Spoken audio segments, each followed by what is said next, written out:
Good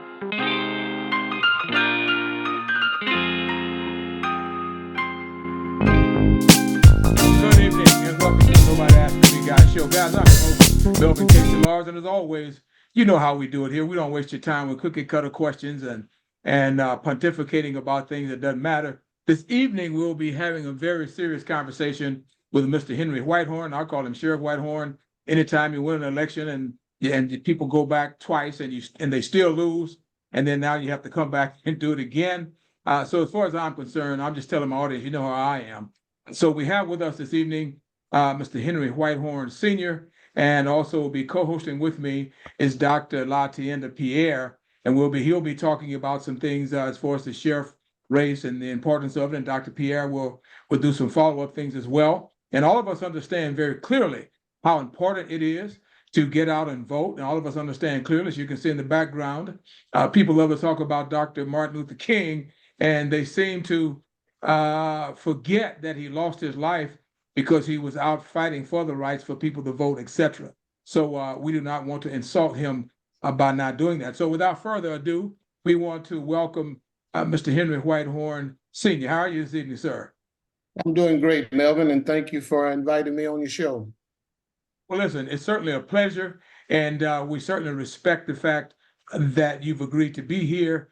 We have, and I'm happy to say, we have a really nice audience, and we have a lot of young people as well. And one good thing, they're all voting age, so they can vote. But listen, we would like, as I said earlier, if we would like to just share briefly with our audience a quick screen share so that they'll know that they can go. We're not going to do a lot of, we're not going to do any reading, quite frankly, but I just want them to see the screen share so that they'll know to go to theirs and look up Meet Whitehorn, and then they'll know to make sure that they know the person. They can see all the things that you've done and the things they've been to. So I wanted to make sure that we do this screen and keep moving. 'Cause again, I know he's going to share with us. So Sheriff Whitehorn, if you will, if you just give us a tidbit about who you are and what you do and what your expectations are, sir.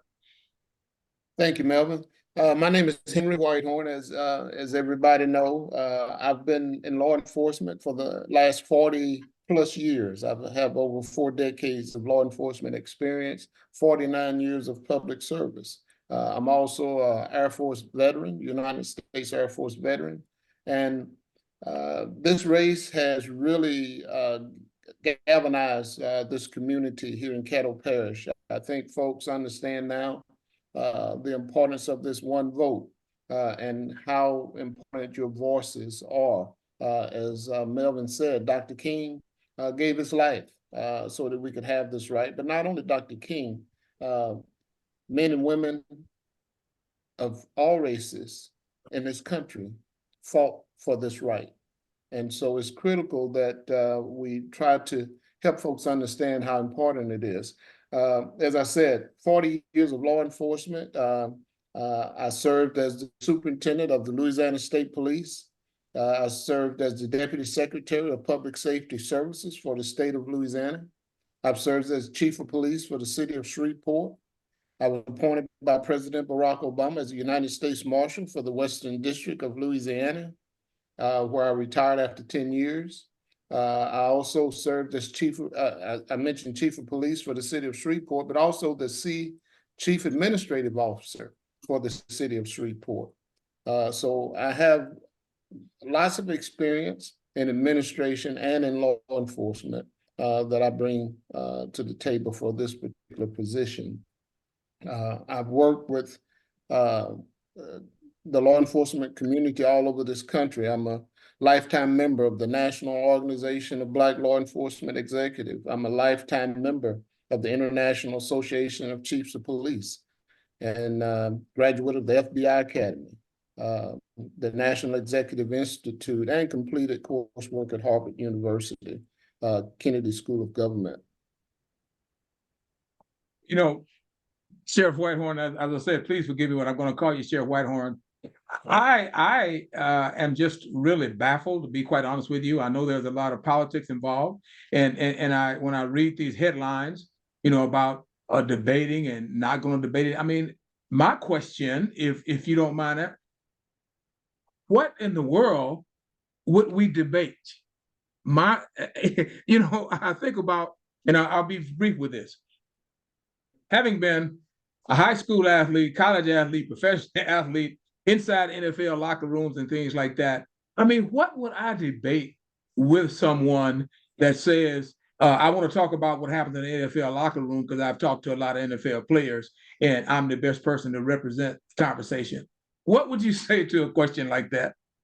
Yeah, well, remember we did all the debates on the first round. We went to town hall after town hall. We had forum after forum. We did debates on live television. There's nothing else to talk about. Folks have heard our record. They know that my experience level versus my opponent's experience level. I don't know what else it is to talk about.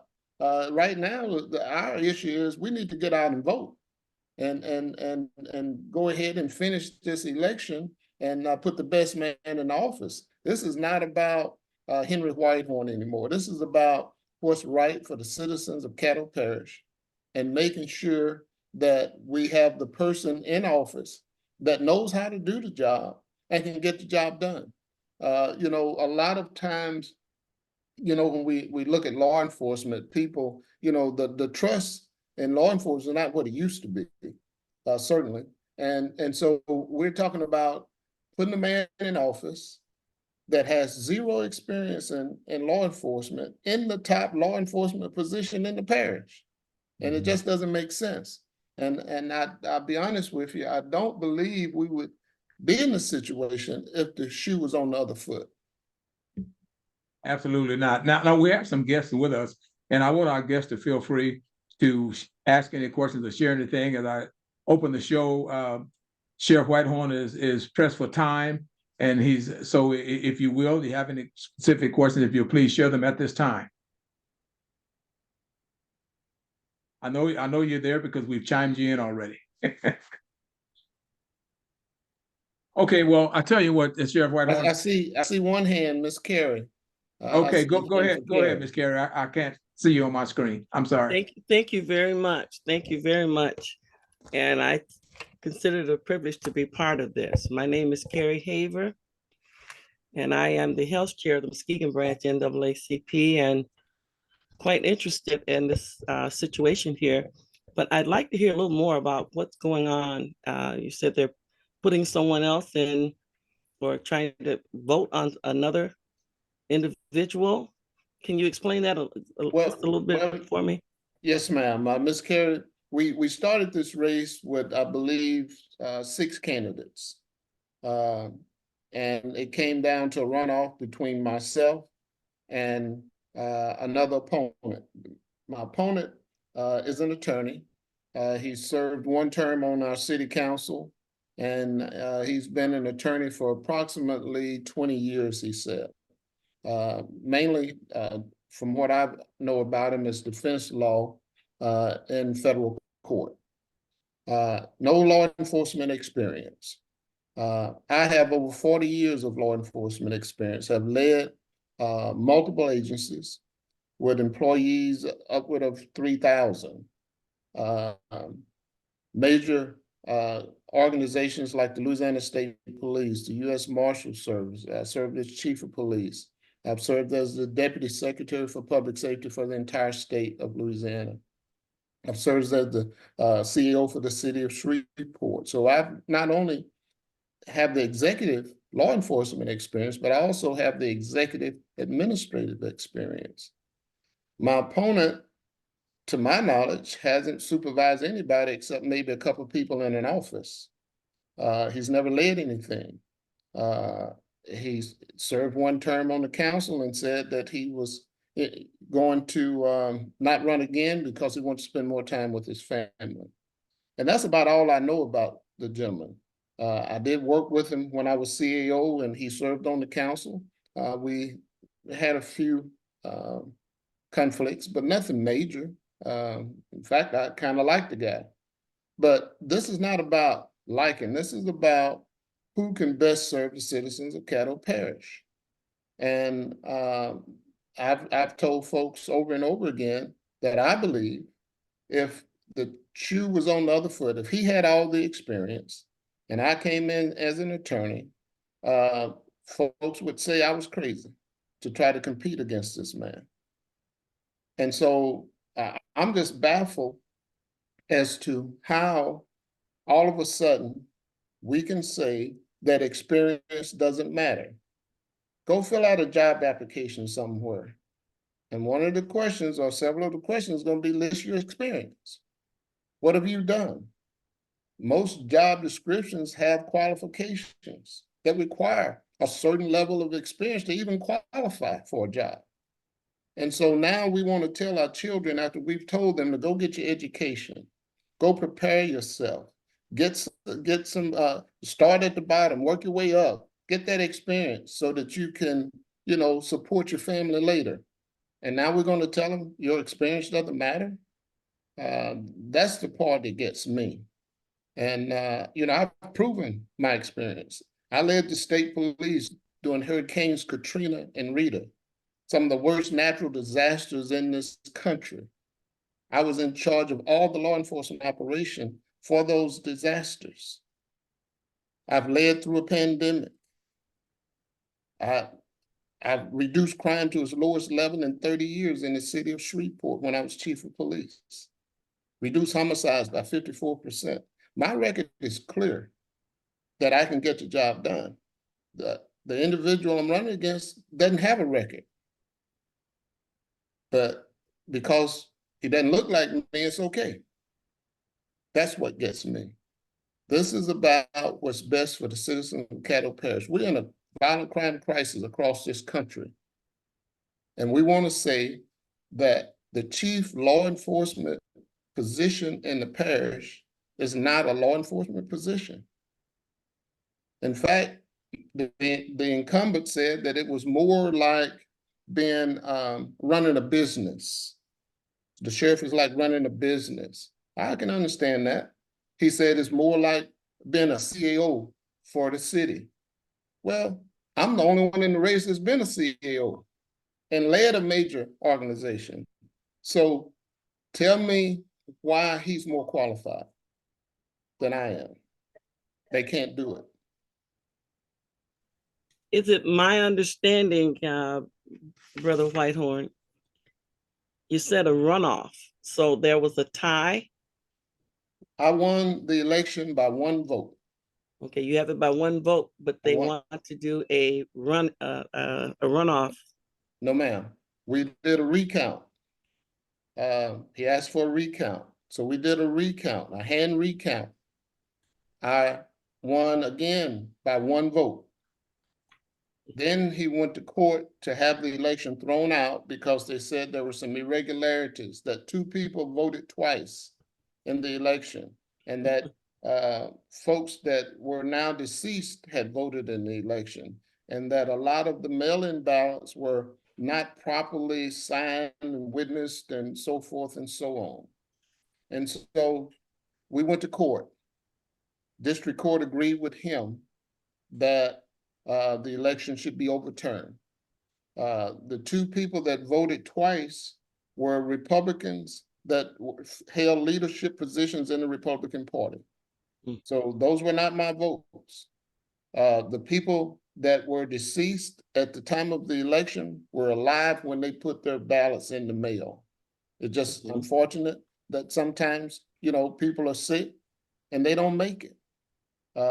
And in fact, I talked to one of the daughters of one of the deceased individuals.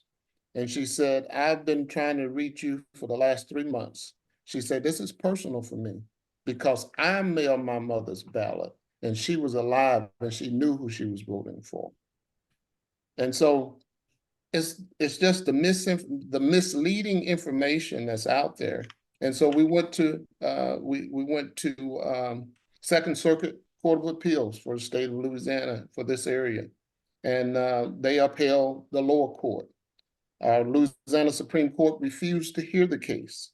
And so that required that a new election be held, and that is what we're going to now. So I won the election twice. It was certified by the Secretary of State. Certified by the Secretary of State that I won the election, but the courts threw it out.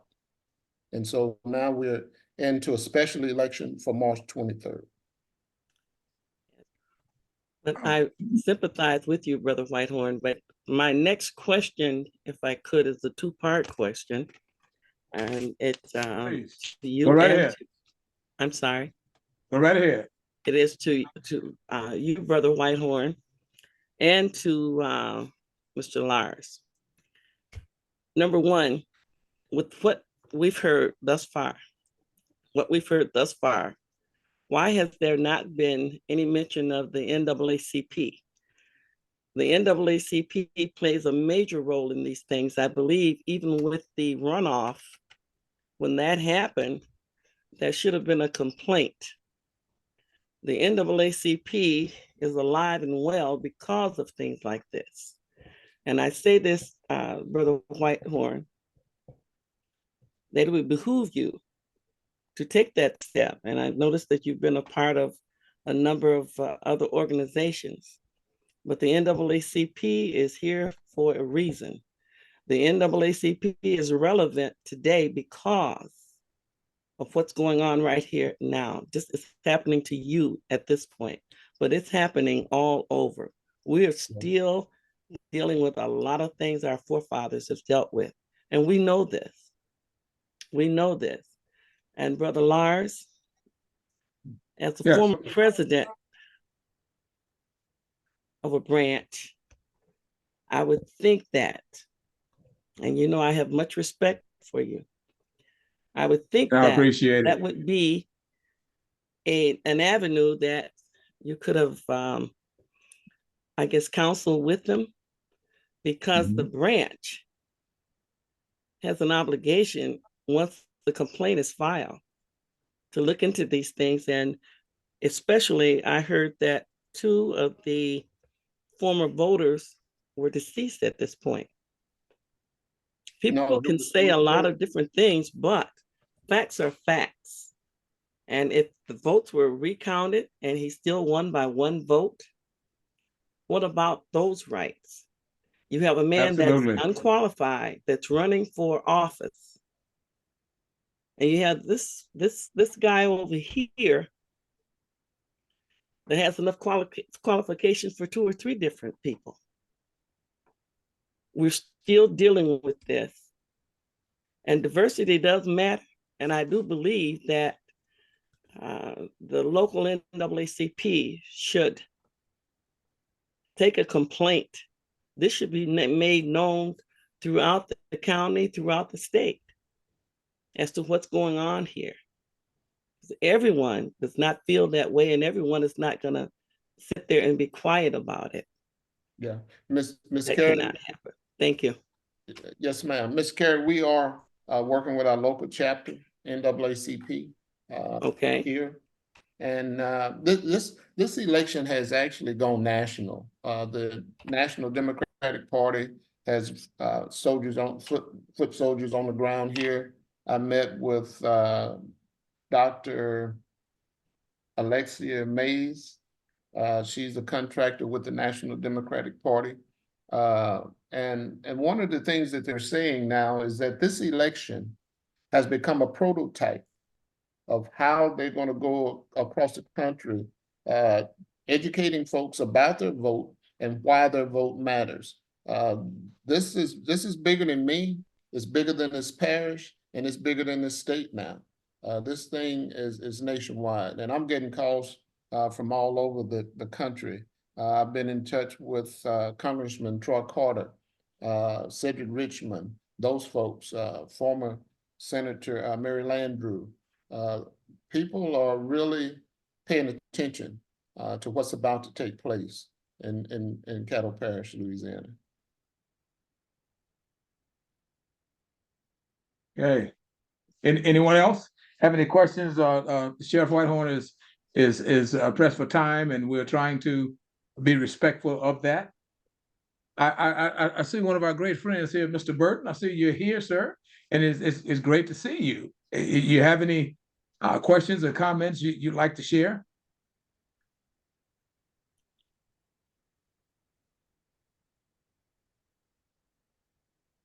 You might be muted, Mr. Burton.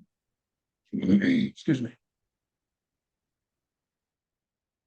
If you can't hear me, well, listen. As we move the program forward, again, we have been very staunch about what's been taking place. We're happy to hear that the NAACP is stepping up, and I didn't address Mrs. Haver, but I will allow me to share with her very quickly. Is that I be very honest with you. I try to be careful not to step on any toes and not to quote push anybody. I was hoping quite honestly, that they would step up and that they would follow the proper protocol and that kind of thing. And I just feel very strongly that there needs to be more visibility and that kind of thing. I mean, this is not something that's a secret that you should tip around. Excuse me. And dare I say, I haven't had the pleasure of working with Mrs. Haver. I know how you are very strong in this area, and you know how we went at it, as not you and I personally, I'm talking about the NAACP in your state and in your town. So I just wanted to answer you specifically. I was trying to be, quote, a team player and not have anybody feel that I was coming in trying to tell them what to do or how to do or what they should do. So I just wanted to answer that for you. Thank you, Brother President. You're welcome. Melvin, Brother Whitehorn, I'm sorry, go right ahead, sir. One other thing that I want to mention is the faith community has really stepped up. I'm visiting 6 to 8 churches every Sunday, and the ministers are really on board with their congregations. We haven't seen a movement like this since the Civil Rights Movement, where folks are really, really pulling together and making sure that our voices are heard here in Caddo Parish. And so I can't say enough about what I'm seeing as far as this grassroots effort to really step up and make sure. I believe that on March 23rd, we're going to win by thousands of votes because people are upset, people are motivated, and people realize that there was an injustice here in Caddo Parish. Absolutely, and I'm believing the same thing with you. I'm claiming that as well as you mentioned the Christian/religious community. However, people sometimes people get a little sensitive about how that's addressed. So, yeah. But I just want to say to you very honestly is that we're with you with that.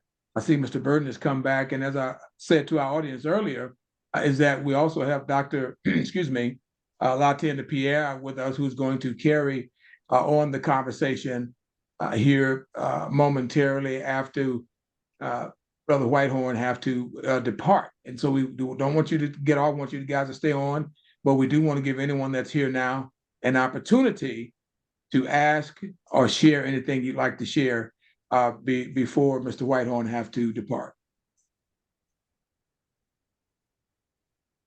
Okay, I don't see any hands going up.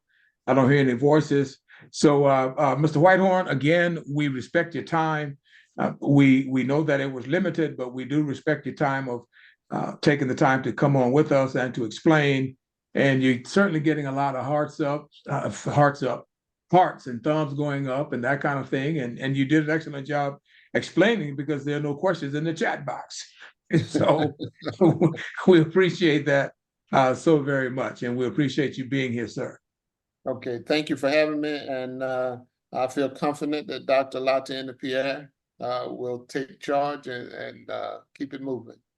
Thank you so much, sir. And have a great evening. All right, thank you. Dr. Pierre, how are you, dear? I'm doing good. How are you all doing? Well, listen, we cannot complain. We're happy that you're here. We know that you're going to keep this thing rolling. And so I'm going to shut up and give you the floor. Well, thank you so much. And I always refer Mr. Lars and everything. And so, I want to just start out by letting everybody get a little background about the actual sheriff's office. And one of the things I can say is that I do know a lot, particularly about this race and about this particular sheriff's office, because I was a deputy sheriff for 13 years with the Caddo Parish Sheriff's Office. In addition to that, I also did my dissertation on leadership practices and development in sheriffs. And so when we start to analyze this race, we have to look at the historical context of what actually a sheriff is, especially here in the state of Louisiana, because Louisiana has some of the most powerful sheriffs. When you look at what their duties and responsibilities are, we have some of the most powerful sheriffs in the whole entire United States. And so it is a big deal whenever there is a sheriff's election. So the overall sheriff position actually predates the president of the United States. The sheriff itself, or if you were to break it down, sheriff, it is from 9th century England. And so this is a position that came over in the New World.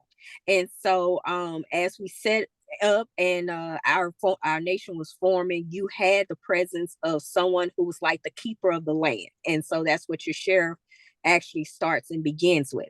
And so when we fast forward to understanding the context of the sheriff's office, it's kind of like a cross between your modern day forming of law enforcement and then also the old guard of kind of like an heir to the throne type of thing, which explains why in this situation between Mr. Whitehorn and Mr. Nicholson, we have such a difference in dynamics going on right now. Because while Mr. Whitehorn is carrying experience and all the things that align with what we are seeing now as a pattern of how we're electing sheriffs in the state of Louisiana, because actually out of the 64 sheriffs that are here in the state of Louisiana right now, there's only 3 sheriffs that come from non-law enforcement background. So this is a standard process that the state has actually been doing parish to parish, is electing law enforcement officers, people with law enforcement experience to lead, be the top law enforcement officer for the actual parish. And so what is being the dynamics of difference is Mr. Nicholson is actually being supported by the current sheriff, which is Sheriff Steve Prater. And so this is where the controversy starts to come in, because with Sheriff Prater, you have a outgoing sheriff who was in place for 24 years. He was first elected in 1999, and he enjoyed a rather combined coalition of Democrats, Republicans, Independents who actually voted for him. And every time that he was reelected, anyone that he went up against, that was one of his foundational campaign is he talked about experience. His experience when he went against an actual attorney himself, talking about Sheriff Prater, he actually brought out the fact that this attorney had no experience running a law enforcement organization like he did.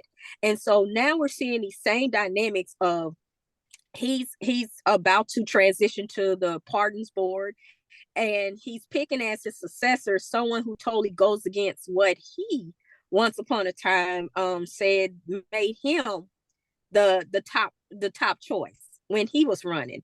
And so this race has introduced some different dynamics that have drilled down into the core of how do we see this position and its importance, because there is a lot that a sheriff can do per our state constitution.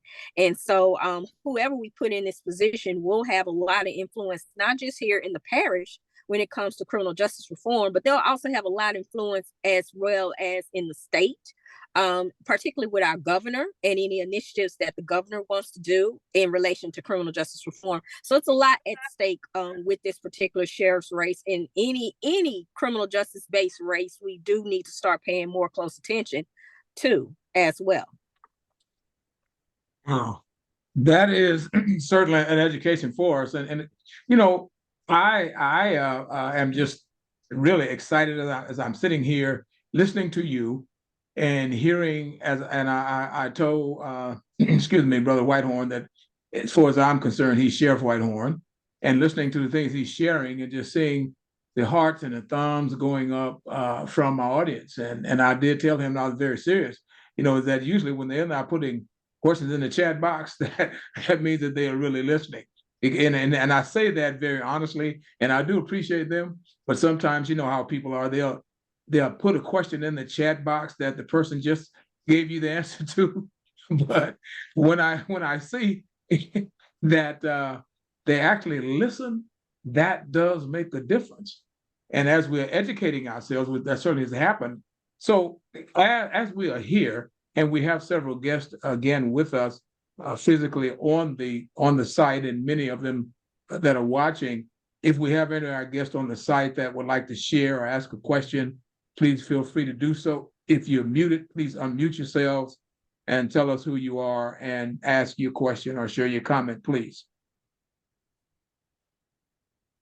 Hey, Melvin, this is Charles Burton. Is my volume on? Yes, sir, it is. And you're looking great. It is great to see you. Well, I appreciate that. I got a lot of miles on this old body. That's all right, sir. Now, well, my support for Mr. Whitehorn is the fact that my pastor, who is Sam Carr, just made a comment, and a nonprofit organization like a church is not to promote a man. They can't do that. They can't recommend their people to vote for somebody. But my pastor said this. He said, "I know this man." And that was enough for me, because he's known him for years, but he knows his character. And I admire my pastor because I know he's a man of character. And Sam Carr would never let that man address our church unless he knows him as to be a man of integrity. So that's my only comment. That is an excellent comment, and we appreciate that, because all of us know, Mr. Burton, whether we like it or not.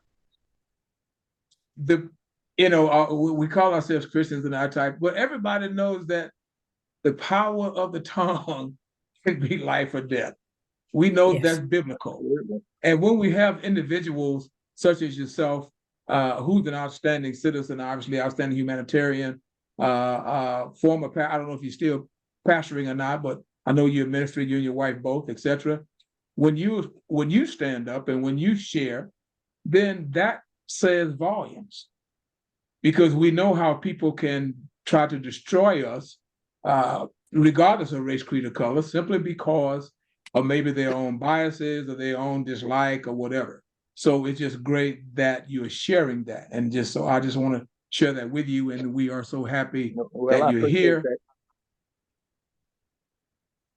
Well, I learned some time ago that if you don't go along with the narrative, you become the target. And Absolutely. that is just that just boils within me. And so anyway, I support the sheriff. He had my last vote. I'm sure glad I made it. But I hope this is a better turnout for us, because he's got my support. Thank you, sir. Okay, we have other guests here. If you guys like to comment or share, please do. Just unmute yourselves. I'm sorry. Go ahead, sir. How you doing, Mr. Lawrence? How are you, Brother Jones? I'm pretty good. Great to be here, listening to the great commentary. Just echoing on some of Dr. Pierre's comments. It's definitely important to understand the candidates that are in this race and a fight that we fought for so long, specifically with him, getting past that first round and the second round and seeing the implications of, how the systemic racism has played a huge part in the results of this race. So some of the things that Dr. Pierre was speaking about with getting out to vote and actually knowing the candidates personally from a professional standpoint and just from a process and organizational structure standpoint is important. By Sheriff Whitehorn being in this race, he's essentially one of the most qualified individuals across the United States of America to serve in that position. He has the law enforcement background. He has the background professionally as well. Has managed millions and millions of dollars worth of budgets. So we absolutely need to be made more aware as time trickles down. So I just want to encourage you all, encourage you specifically, Mr. Lawrence, to keep operations and podcasts like this going. Well, listen, I do appreciate that, because I believe in just laying it out there and sharing it like it is. And I'm so happy that you came on to share that. And I can say personally, I haven't had the opportunity to work with Dr. Pierre and had the opportunity and still work with Mr. Burton, et cetera. They can tell you, you know, sometimes I may be a little forward, but one thing I'm not going to be is I'm not going to be phony, and I'm going to just share it from the educational background that I get from people, et cetera. And that's why, just as you've said, and as Mr. Burton has said, and Dr. Pierre has said, you know, I with Sheriff Whitehorn, and I told him earlier, I'm going to call him Sheriff Whitehorn, you know, is that I say, man, this brother here is phenomenal. You know, all the things that he's done, and people are questioning whether or not he should be the sheriff, and he's having to go to a runoff and talk about win by a slim vote. And, you know, and as I said, people know I'll just speak my piece. And I'm saying, wait a minute. And all of you guys have already said it. You have a person with no experience. You have a person with all this experience that have done all of these things. And my question always comes back to, and I'll be very honest, okay, so what could the problem be? Right. If we all talk about professionalism, if we all talk about having the proper credentials and that kind of thing, I honestly say, because I work very hard within myself to make sure that I'm being fair, and I'm not just saying, oh, it's because I'm Black. I'm very serious with you guys about that. I do. I look at that very hard, because I want to be sure that I'm being honest with me. And I can't be honest with you if I'm not honest with me. So as I'm sitting here and I'm listening to each and every one of you, and I'm listening to Sheriff Whitehorn, and I hope the individuals that I know that don't have the same melanation that I have. As a matter of fact, I've said to Mr. Burton and others is that I call my friends and associates and people I know, I'll call them my less melanated brothers. I really don't identify people as Black and white and that kind of thing, although we know that we all see color, we see hair, we see eyes and stuff like that. But I do that for a reason, because melanation many times determines, and now you guys know this, the first thing that we see of an individual is that if they have melanation, we know if they less. So I'm saying all that to say is that I appreciate you guys for being here and saying what you are saying, because we need to stop pretending that we do not see the two Americas. We need to stop pretending that we do not see people making decisions solely because of the melanation of a person's skin, and then try to, and Mr. Burton said it perfectly, then you become the target when you have the expertise, when you have the knowledge, but you don't dare say that, because then it's like, oh, well, you're not being fair, and that's this and that's the third. But when you look at, and you guys know this better than me, because you've known this gentleman longer than I, when you look at the credentials and all the things that he's done, and we're talking about 40 years of experience, I mean, what is the conversation? There should never have been a runoff. Right. What is the conversation? Yeah, that becomes the issue at hand from different people that I've had conversations with that are supporting the other candidate. Once we get past the credentials, it becomes an unfortunate reality to watch people trip themselves up trying to explain the unexplainable. And dialogue is necessary. It's needed. That is how we measure our advancement and our progression as a society. Our ability to have dialogue, even when we might disagree on something. However, at the end of the day, for most those who I've had exchanges with and had dialogue with, when we get out of trying to say, okay, we had the prior the current sheriff until March the 1st, Sheriff Steve Prater is the sheriff.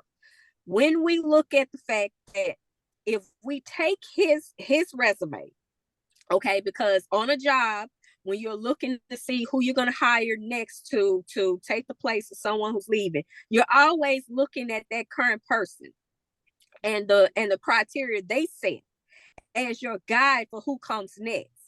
And the question that I always trip up those who are on the opposite end with is, how come for the last 24 years, we as Caddo Parish citizens have elected a man with law enforcement experience to be our top officer of the parish?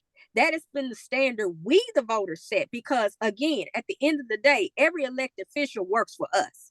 Okay, we don't work for them. All right, so the whole entire notion, well, I'm going to vote for him because so and so picked him, that is not how we do it. Okay, this person is applying for a job. Okay, we had six individuals who submitted their resume. They got out on the campaign trail. We had 2 that went in the runoff. Okay, now we got to look at them more closely and make sure we understand these things. So, okay, just because he receives an endorsement from the current sheriff, we still have to look at, does he align with what this current sheriff is? And like I've also expressed to people, and other people have expressed the same thing too, when you sit in that sheriff's seat, there is no FTO program. And in law enforcement, FTO is field training officer program. Okay, every new officer goes through an FTO program. I was an FTO myself. Okay, so I trained other deputies, and I know that it's a process in hand. But when you sit that high up, you will not have people that will be able to train you. You have to have developed some muscle memory. That muscle memory comes from actually having career experience, lived experiences of doing different things. What do you do when you get that officer involved shooting call the first time, and it might be 2:00 in the morning because you have a shift and you have to decide, do I get out this bed and go see about my officer who might be down? These are things that are going to come up that if you have never in your days of your life ever walked in that position, you are going to struggle with the muscle memory on how to act, how to behave, or when the first time you have to go to one of those scenes of those crimes, you have to see those type of things, because there's a lot of things that the sheriff does that is rooted in law enforcement.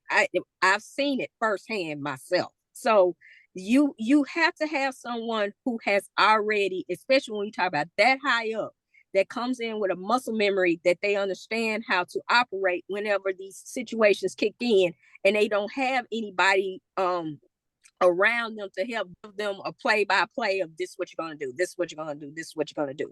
And so you're looking at a cadre of issues that can form by putting someone in that after 24 years, we went with a law enforcement experienced person, and then now we're going to revert back and we're going to go in a different direction. Okay, that's not where we going. The voting pattern doesn't dictate. The state doesn't dictate that. In fact, that is not the standard anymore. Most sheriff's office are ran by people with law enforcement background because of the nature of what's happening. Okay, excellent. Okay, ladies and gentlemen, we don't want to keep you here all night. Anyone else have any comments or closing comments you'd like to share with us? And we will be happy to listen. I'd just like to say, Brother Lars, I think this is something that they mentioned, the faith community. Yes. The faith community plays a large part of what goes on in our communities. And I'm not promoting someone to vote for this person or that person, but it needs to be talked about. Regardless of how many people are getting out to vote or whatever the case might be, people need encouragement. And I thank you for your podcast here to help get the word out. I think everyone that spoke tonight had something positive to say, but I believe that it's going to be a situation where the community needs to be educated as to what's going on. And I have much respect for Dr. Pierre and what she said about just putting someone in office that has not had that training, has not been there before. There are people out there that are willing to just do that. They're willing to do that. So I believe that more talk on the situation, encouragement, and so on and so forth. And I'd like to thank you for what you're doing here. And I know some of the things that working with you and part of your team in the past. I've seen you go to all the way to the state and talk to legislation to get some things done for people that were marginalized. And that happens all over the country, all over the country. And I know what you're capable of. I'm just wondering, at this point, I guess you haven't got there as yet, but I think your community needs to know some of the things that you've done and some of the trailblazers that have come your way and made some things happen within their lives, within the community. And I thank you for inviting me, and I'm going to pray about this, but I think we need to do a little more to help this situation along. Once I agree. again, Listen, thank you. I think, listen, I thank you because, again, and I'm trying to say this gingerly, Miss Haver. What's the quote about a prophet is not respected in his own home or whatever? Oh, People yes. don't receive you when they feel that you think that just because you've been somewhere else, you think you this and you think you that, and that's not the case at all. It's just the fact that when you are the person that you are and you do what you do, and you just happen to do it wherever you are, and then you return home, it doesn't mean that you stop doing that. Mhm. So I just have to answer you very succinctly with that. I've just been very careful not to step on any toes or try to make people feel as though I don't respect their professionalism or think that they're less than, because I've been other places and done other things. So I just want to share with you, and as you share with some of our people, that I do appreciate that, and I am always available to help and to assist, and that really is where my head is to assist and to help, because I certainly do not want people to sit down and stop doing what they're doing because, they may feel unappreciated or they may feel intimidated or whatever. So that's just what we all need to do. And I appreciate you for being here, quite honestly, and all of our members that are here. And Dr. Pierre, Ms. Haver, she is a go-getter. Let me tell you, I can see that. She's a go-getter. That's right. She takes no prisoners. You guys will get along great because she reminds me of you. She's a go-getter. And Mr. Burton and I have known each other for a while. And matter of fact, we actually met, if I can say this quickly, because we both are authors, and he has a book called "Not Me, It's a Trap." And please allow me to say, I have to say this, Mr. Burton, and because of the work that he does and the ministry that he does, and so many of our young people get caught up in substance abuse and that kind of thing, and he was so moved until he decided to put together his characters and do a book and that kind of thing, and it's just a phenomenal book. And those are the kind of people, if I might say, very honestly to everyone on this telephone, on this podcast, is that I was always taught as a child, is to surround yourself with people that's trying to go somewhere and do something. It's not about looking down your nose at anyone or thinking that you're better than anybody. It has nothing to do with that. It's just being able to contribute positively and keep it rolling. So that is what we're going to continue to do until the good Lord calls our number. And then once he does that, there's nothing else we can do.